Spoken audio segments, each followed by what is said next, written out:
For a pop culture icon, Jedi Master Yoda is still a pretty mysterious figure. From his shadowy origins to the real meaning behind his final moments with Luke Skywalker, this is Yoda's story explained.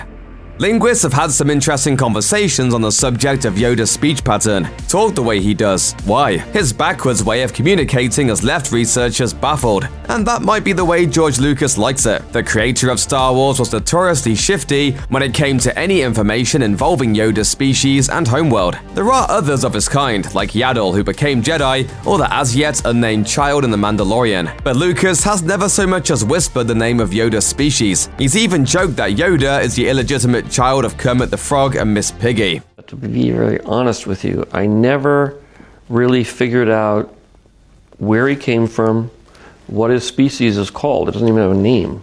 Before Yaddle's creation, Lucas discouraged anyone from making more beings like Yoda, suggesting that he perhaps wanted Yoda to be the only one of his kind. While that ship has sailed now, the story of his species is still wrapped in mystery. Who knows, maybe his species really is descended from the Muppets.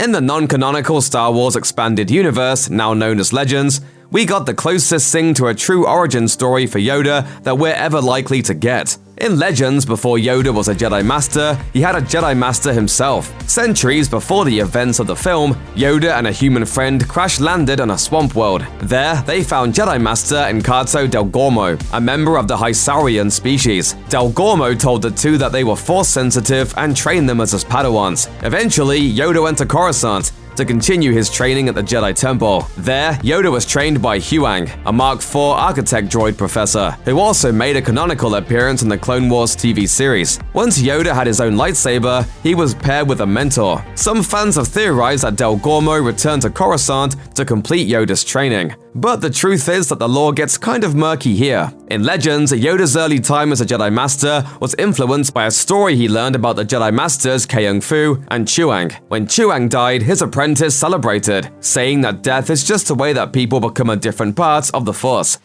At the age of 100, Yoda became a Jedi Master. He was surprisingly young and spry at the time, if we consider that he only became geriatric at the ripe old age of 900. Those 800 years as a Jedi Master gave him a lot of time to pass on his knowledge, a role that Yoda became extremely comfortable with over the years. Apparently, around 20,000 starry-eyed younglings called Yoda their master. That's a whole lot of Padawans. You knew Master Yoda? Yes.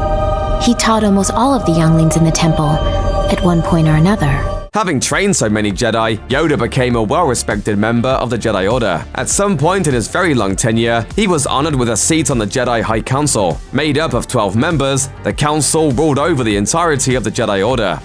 Not all of Yoda's Padawans became exemplary Jedi. Yoda's very last Padawan was a human man named Dooku. Before he became the villain we know in the prequel films, Dooku was Yoda's pupil. As Yoda's student, Dooku was impressed with his master, but not entirely sold on the rules of the Jedi Order. Dooku was also something of a political idealist, and after witnessing the corruption of the Galactic Senate and struggling with the Jedi Code, he abandoned his rank of Jedi Master and returned to his home planet. Home for Dooku was the planet Sereno, where he reclaimed his royalish heritage. This is how he became Count Dooku, serving as the head of state for the Confederacy of Independent Systems during the Clone Wars. What was kept on the down low was that he had a new master, Darth Sidious. Dooku had fallen to the dark side. During our first encounter with Yoda in The Empire Strikes Back, he seems like an eccentric, cranky, and incredibly wise creature. However, in his heyday, Yoda was much more physical in how he solved problems. There was a reason why he was so revered, and it wasn't just because he was quick to dole out deep, merchandisable quotes. Do or do not. There is no try. Yoda was very close with the Wookiee race during his lifetime, having served as an honor negotiator between the big furry guys and their neighbors, the Trandushans. He likely earned the Wookiees' trust when he and his young Padawan, Dooku, came to the Wookiee home planet of Kashyyyk to do some pest control. At the time, the planet was full of massive, rampaging monsters known as Terentatex. These venomous creatures craved the blood of the Force-sensitive, meaning the Terentatex probably must have seen Yoda as a frog-shaped delicacy. This and his negotiation efforts earned him the title of Defender of the Home Tree. Has any other Jedi trained as many younglings? Has any other Jedi served the Order so dutifully for so long? Could any other Jedi prove to be so measured and wise? Yoda made such a name for himself that he was an obvious choice when it came to appointing the Grand Master of the Jedi Council, a title only given to the oldest and wisest of Jedi. Yoda was the Grand Master when Naboo was invaded, which means he was the head honcho when a small and slightly sassy Anakin Skywalker was presented as the possible chosen one. Yoda told him how fear can lead to the dark side, foreshadowing Anakin's eventual descent. As Grand Master, Yoda had a lot of difficult decisions to make as the Clone Wars fell upon the galaxy. But he was first and foremost a teacher. He assigned a Padawan named Ahsoka Tano to Anakin in order to help the Jedi Knight to get over his fears of losing loved ones. Obviously, it didn't quite work out for Anakin himself, but Ahsoka seems to have done alright from it.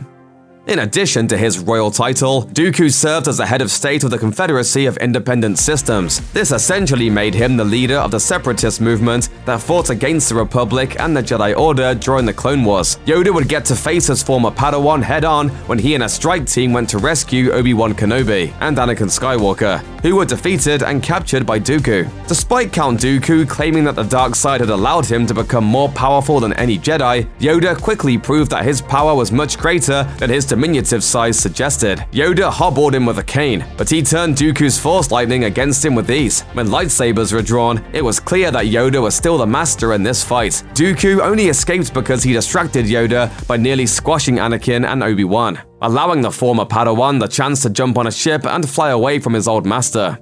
Toward the end of the Clone Wars, Yoda began to hear voices. Some council members wondered if the old Jedi was going senile when Yoda appeared distracted during a meeting. As it turns out, Yoda was just wondering how Qui-Gon Jinn could have contacted him from beyond the grave, as he had during an earlier meditation session. This was unheard of, and the other council members were unable to hear anything or anyone while meditating. This led Yoda to undergo a procedure that would bring him as close to death and the Force as possible. Inches away from dying, Yoda heard Jinn again, who told him to go to Dagobah. On Dagobah, Yoda was led to a cave strong with the dark side, where he saw a vision of a Sith Lord slaughtering Jedi. Having seen this horrible future, Qui-Gon Jinn directed Yoda to the Wellspring of Life, home of the midichlorians. There, Yoda met with a Force priestess who would help him to achieve life after death. First, Yoda was forced to fight a sharp-toothed shadow version of himself, his dark side motivated by hubris. He was only able to defeat his wraith when he accepted that he did have a dark side, but that it was a part that he refused to give into. He went on to undergo some trippy vision training in order to learn how to appear as a Force spirit after his eventual death. This ordeal had him fighting evil opponents on the original homeworld of the Sith, and nearly being tricked by the illusions of some of his dead friends. Before the Empire raised its ugly head, the Jedi Council wasn't entirely comfortable with Chancellor Palpatine's growing power in the galaxy. That made things even more uncomfortable when Palpatine appointed Anakin Skywalker to be his representative at the Council. Thanks to some Sith-level manipulations and creepy visions of Padme Amidala dying in childbirth, this relationship between Anakin and Palpatine led to the creation of Darth Vader, the Sith Lord that Yoda had feared would come in the future. As Jedi were being slaughtered under Palpatine's Order 66, Yoda and Obi-Wan conspired to take down Darth Sidious and Darth Vader, who were actually Palpatine and Anakin. At the Galactic Senate, Yoda faced off with the yellow-eyed Emperor Palpatine and found his opponent was supercharged with Force lightning. At first, they seemed evenly matched, but eventually Palpatine gained the upper hand. Yoda knew he was defeated and fled for his life. Upon defeat, Yoda placed himself into exile, believing that he had failed. Before he ran off to Dagobah, he witnessed the birth of Luke and Leia and the death of Padme. Sensing the twins' connection to the Force, Yoda helped come up with the plan to separate and hide the babies. Yoda also planned on training with the Force spirit of Qui-Gon Jinn, and he passed the knowledge Qui-Gon gave him to Obi-Wan Kenobi. Because of this, Obi-Wan used his time hiding out on Tatooine to also learn how to maintain his identity after death, which meant that like Jinn and Yoda, he would be able to pass on wisdom long after he was gone. While Obi-Wan made himself comfortable on the sandy desert planet, Yoda made the swampy world of Dagobah his home. He made a modest house there, among all the little creatures of the muck, waiting for the Skywalker twins to grow up and inevitably cause trouble. Though he was physically stuck on the planet, Yoda was still able to keep an eye on surviving Jedi throughout the galaxy, helping them to avoid the Inquisitors that sought to snuff them out. Around 2 decades after Yoda's defeat at the hands of Palpatine, a grown-up Luke Skywalker came to Dagobah in search of a great warrior, the Jedi who had taught his own mentor, Obi-Wan Kenobi. He found Yoda, who didn't appear to be much more than a senile hermit. But soon, Luke would find out that Yoda was the stuff of legend. Despite his cryptic speech pattern, Yoda proved to be an excellent teacher as he mentored Luke in the ways of the Force. However, their relationship had its ups and downs. During his training, Luke ignored Yoda's advice and went to confront Vader when he sensed his friends were in danger. He didn't return to Dagobah until a year later, when he found Yoda ill and dying. With Yoda gone, Luke would become the last of the Jedi, so Yoda asked him to pass on what he knew to others and become a mentor as Yoda had been for centuries. Upon his death, Yoda became one with the Force, but he wasn't gone for good, because no one's ever really gone in Star Wars. His training to maintain his identity after death also helped. Yoda appeared one last time, years later when Luke was at his lowest during his own exile. In classic Yoda fashion, he dispensed some necessary wisdom to one of his students, restoring Luke's faith in the Force when he and the galaxy needed it most. Check out one of our newest videos right here, plus even more Looper videos about your favorite Star Wars characters are coming soon. Subscribe to our YouTube channel and hit the bell so you don't miss a single one.